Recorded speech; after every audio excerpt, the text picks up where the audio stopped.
Tyler Reddick is your Daytona 500 champion in what was a race that had its ups, its downs. It had a little bit of everything. You have wrecks. You have boneheaded moves. This was kind of a weird race. Now, there's a lot to get into. So, without further ado, let's get into it. Like, subscribe, all that jazz. So, let's get to the finish here. We'll go to the finish and we'll work our way around the world here. So, we have... This is the one you... Shut up, Clint. We'll talk about that here, too.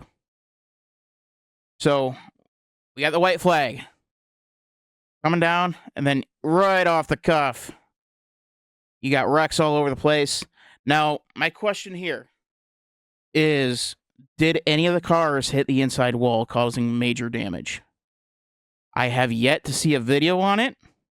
I have yet to see if there's any sort of, I don't know. If they did, then they're going off what they said that they were going to do a year ago, and I don't know if this is going to be a change, but I'm a little surprised that they didn't throw the caution right here.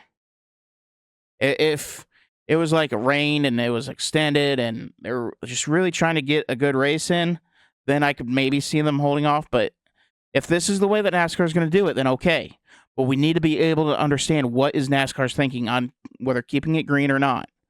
And I can't say that I'm just going to assume they didn't hit the wall because NASCAR's not consistent enough for me to just automatically assume that. So I don't know. I'm going to guess they didn't hit the wall, or at least they didn't hit the wall too hard. But anyway, continue on. And then you have William Byron just chopping it up, trying to save the car, keeping full throttle down. And William Byron himself, he has made a lot of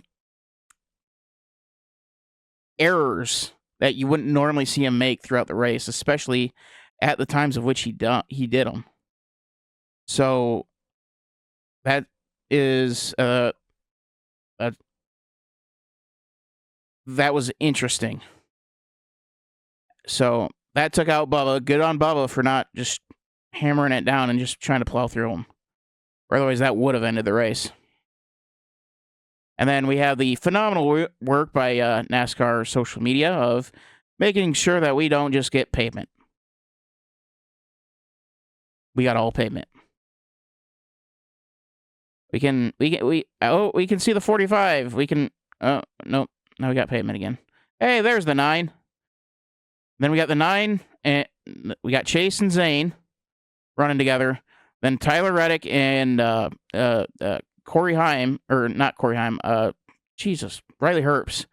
Staying committed. Riley Herbst trying to go to the outside, try to win it for himself, and completely a la Akbar's the field. Tyler Reddick winning the race. Everybody else gets taken back on a wrecker. But good for Tyler Reddick. He has absolutely earned it. He in particular has had one hell of a year. And in this particular case, not in the good sense. I don't think he won a race last year. He did make the playoff on points. But I mean, you have all these distractions. You get your charter taken away. You don't know if you're going to be in that seat next year because it's all depending on the courts. And it wasn't until about mid-December he knew he was going to be back in this ride. So, really happy to see that they're getting back on the right track. They got Michael Jordan in victory lane for the Daytona 500. And on a slightly separate note, it's really cool to see somebody like Michael Jordan so invested in this sport. I mean, I know I rip on NASCAR a lot, and I mean a lot, but that's only because I love this sport, and I want to see it succeed. I want to see it get back to the 2006, 2007 levels when you had an ungodly amount of people tuning in. I think the max was like 28 million people tuning in. This, we'll be looking at like maybe 8, 9, 10 million people. So And I am only fiercely critical on NASCAR because I want to see them be great again. And that's all that my criticisms are, is trying to plead the case for NASCAR to do the right thing so that they can get back to being great. Because the common misconception about NASCAR is, oh, NASCAR died when Dale died. No, it actually boosted in popularity. It still gradually increased in popularity after Dale died. It wasn't until they started doing the car tomorrow with that giant ass wing that they had on the back, and just the cars no longer looked like stock cars.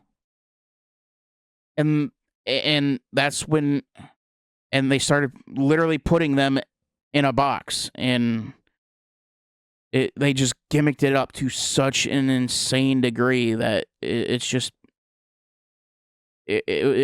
got to be unwatchable. I stopped watching it last season just because there's no point to it. There was no point. But with the chase, I kind of I'm willing to give it another go, to the point of I'm talking about it. And now, broadcast, my God, it was horrific. You're going to side-by-side commercials under caution, full screen commercials and at green flag, and like Fox cannot be getting away with this anymore. We have seen how it can be done. It's not acceptable anymore. And then you have Mike Joy. I mean, my God, dude, come on. You got the same old cheesy lines over and over again that we hear every year. Though they race closer than they race closer together than you dare to park. Putting that in randomly. The producer on this needs to be fired. We didn't even get to the crowd holding up the number 3, which is still the coolest thing in NASCAR, and I was really looking forward to it. Just see the legions of hands holding up the number 3, and we only got 2 seconds of it. And we had a 3-box camera. We had a 3-box screen, 2 of them on the leader, one of them zoomed in on one fan to another, to another, to another. It's and then it cut to Richard, and then we didn't get that full widescreen of the fans until the very end of the lap. It's what are we doing here? And I wanted to participate in the lap 3 moment of silence for Dale, but I got frustrated very quickly because they weren't showing the fans, and that is one of the times where you put the camera on the fans, because it is still one of the coolest things. You notice in college football, at the end of the first quarter, they don't cut to commercial when they're in Kinnick. They stick around for the wave because it is so cool to see tens of thousands of people waving at the children's hospital. And the producer here completely and totally failed. One freaking job, and you failed miserably. Unbelievable. And then the racing itself. I mean, you had some big wrecks that everybody loves, and I completely understand. And you had that tight side-by-side, fast, interesting racing where they're trying to hold on for dear life when they were actually racing. And then you had most of the race where they're in full fuel conservation mode. And I'm not blaming the drivers on this. It's a tool in their toolbox that they get to use, and they're using it. Good for them. Not blaming them one iota. This is all 110% on NASCAR. And you have Elton Sawyer saying, "Hey, it looks good on TV. We're not going to do a damn thing about it. Only the smart fans know what's going on. We're going to rely on the idiot fans," which you just won goodwill from the fans for getting it back to the chase, and then you take it away just like that. You give us a bone, and then you hit us with it. Like, I've never seen it, like, outside of pro wrestling, but that's a whole different thing. I've never seen like a fan base say, "Hey, we want XYZ," and NASCAR's being like, "Well, we'll think about it." I don't know. I don't think we're gonna do it. We'll think about it, but like, no, your core audience just laid out everything that they want. The core audience is usually a lot smarter than what you realize, and it's no wonder that, like, everything that's come out on what just like the nastiest things that's being said between NASCAR's leadership, and they continue to talk like that. Like, oh, I don't see an issue with it. I mean, it looks good on TV. Who cares? The diehard fans that know better, the ones that, actually buy the merch, that actually buy the tickets, the ones that actually turn it on each and every single week, regardless where it is at. Yeah, that fan base. The ones that got you that sweet Amazon deal. That fan base. Those are the ones that you are completely and totally disregarding. And completely and totally taking away at least 450 miles of good racing because you're too goddamn lazy to do a goddamn thing about it. And it's infuriating. Absolutely infuriating. They know it is an issue, and they are not going to do a damn thing about it. And there are several things that you can do. You get rid of the diffuser under the bottom. Have a minimum ride height on the cup cars.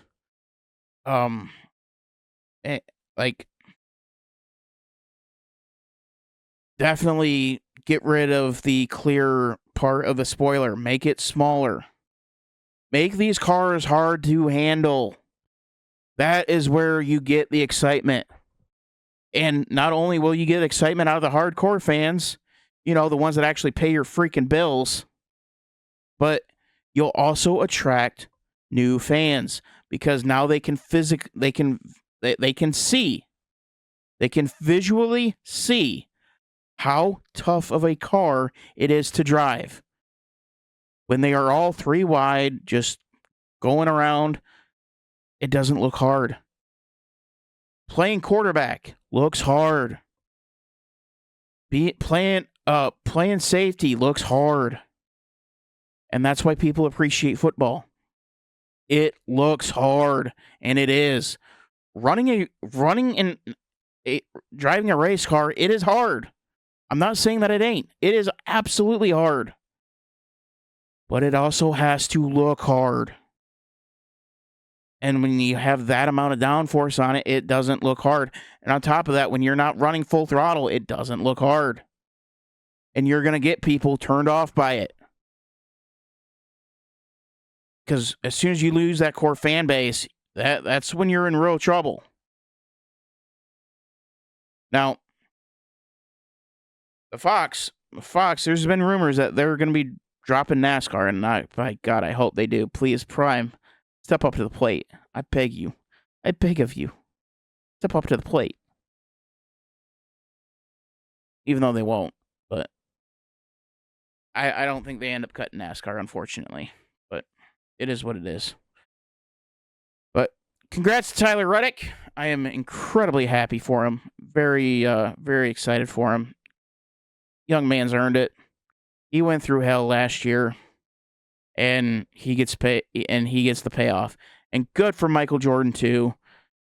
getting into victory lane like that, getting into Daytona, the victory lane of the Daytona 500. He's already been he has shown that he is a huge plus for the sport. And, well, Denny Hamlin gets to go back to victory lane. Probably not the way that he wanted to, but hey, his name's on the building too. So congrats to Denny Hamlin. And hopefully that brings at least a little bit. Obviously, it's not really going to, but at least hopefully for him. And you want to talk about a bad offseason. My God. Hopefully this is a little bit of solace and letting him know that things are going to get better. It may not get easier. And obviously the offseason that he had is something that he'll never get over. But at least from my personal experience of losing a loved one suddenly, the pain's always there, but it always does get easier. And hopefully this, at least for him, is a sign that everything's going to be okay. It's going to be okay. So, all right. That is all I have for you on this instant as instant as it can be. Slow internet. Hate it. Unfortunate. But it is as instant as it can be. I'll be back later this week, and we're going to talk about all the races that happened this past weekend, along with the Natalie Decker, Matt Tiff podcast that has a couple questions being raised, and I probably should have done it last week, but I was busy. I got distracted, okay? Leave me alone. I'm doing my best. Got a lot going on. So, talking about that, hopefully in the very near future, we'll get the F1 season preview going. I'm trying to get a guest on to do it. I'm trying to get at First Thoughts. Hopefully we can get time to come on and do it. We'll see. It's just very difficult. He's in Australia, so timing doesn't match up well. But we'll do the best that we can. We'll try to get somebody on for that. And yeah. We'll see you all in the next one. Make sure to like, subscribe, all that jazz.